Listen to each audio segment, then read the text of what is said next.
ओम सर्वमंगल मांगल्ये शिवे सर्वार्थ साधिके शरण्यत्र्यंबिके गौरी नारायणी नमस्तुते। या देवी सर्वभूतेषु लक्ष्मीरूपेण संस्थिता नमस्तस्यै नमस्तस्यै नमस्तस्यै नमो नमः। प्रेम से बोलिए चंद्रघंटा माता की जय, सच्चे दरबार की जय। हाय एवरीवन, मैं मीतू शुक्ला SPM ब्लॉग्स में आप सबका स्वागत करती हूँ। दोस्तों, आज मैं लेकर के आई हूँ माता रानी की तीसरा अध्याय की कथा, जो कि चंद्रघंटा माता की एक कथा है। ऋषि ने कहा, इस प्रकार दानवी सेना का संहार होते हुए देख सेनापति चिक्षुर क्रोधित होकर अंबिका देवी से युद्ध करने के लिए उनके सम्मुख आया। सुमेरु पर्वत के शिखर पर होने वाली मेघों की वर्षा की भांति वह दानव देवी पर अपने बाणों की वर्षा करने लगा। तत्पश्चात देवी ने अपने बाणों से उसके बाण समूहों को अनायास ही नष्ट करके उसके सारथी और रथ के घोड़े को मार डाला। इसके साथ ही उसके धनुष तथा ध्वजा को भी काटकर फेंक दिया। धनुष के कट जाने पर उसके मस्तक अंगों को अपने बाणों से छेद डाला। अपने धनुष, रथ, घोड़े और सारथी के नष्ट हो जाने पर वह दानव अपने तलवार और ढाल को लेकर देवी की ओर झपटा। उसने तेज धार वाली तलवार से सिंह के मस्तक पर आघात करके देवी की बाईं भुजा में अत्यंत वेग से प्रहार किया। राजन देवी की बाह से स्पर्श से वह तलवार भंग हो गई। अपना प्रहार निष्फल होते देख वह राक्षस ने क्रोध से रक्त नेत्र करके हाथों में शूल उठाया।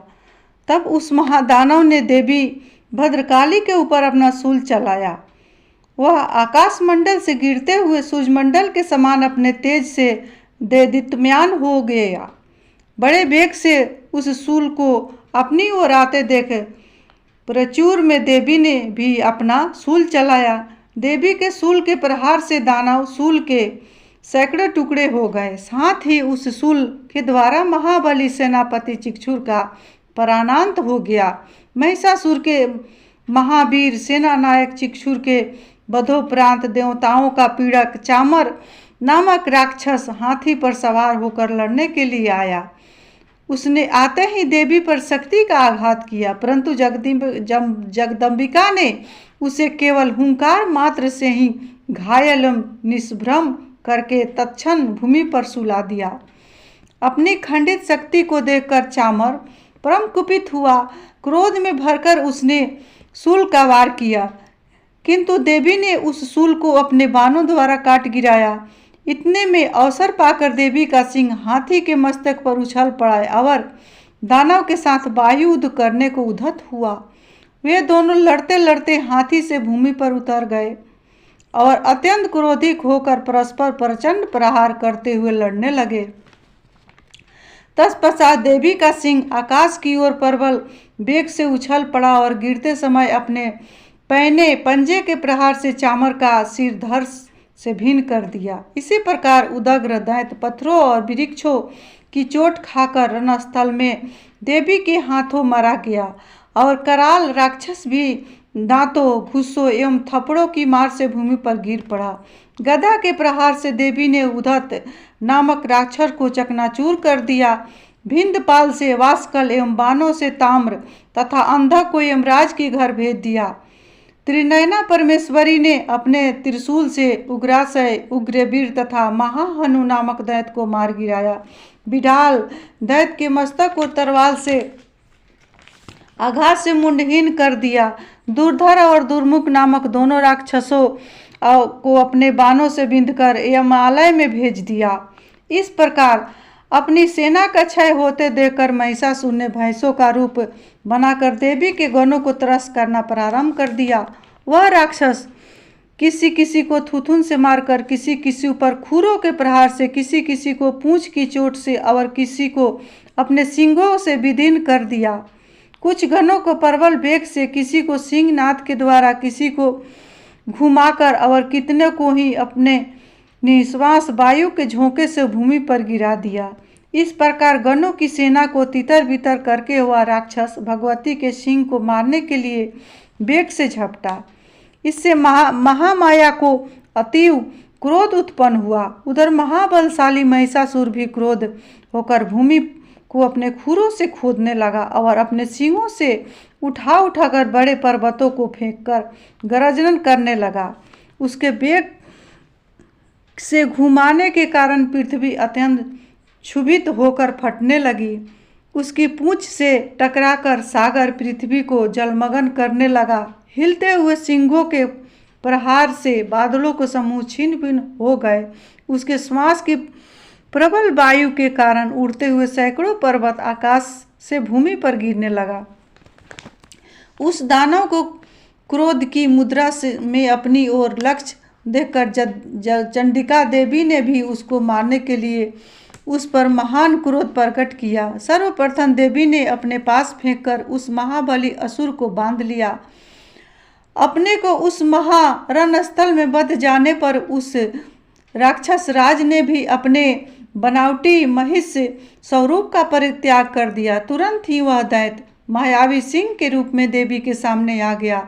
ऐसी स्थिति में जैसे ही अंबिका ने उसका सिरछेदन करना चाहते ही वह राक्षस खड्गधारी पुरुष भेष में दिखाई पड़ने लगा। देवी ने तत्काल ही बाण वृष्टि करके ढाल और तलवार के सहित उस महिषासुर को बेध दिया। तब वह मायावी राक्षस गजराज के रूप में परिवर्तित हो गया।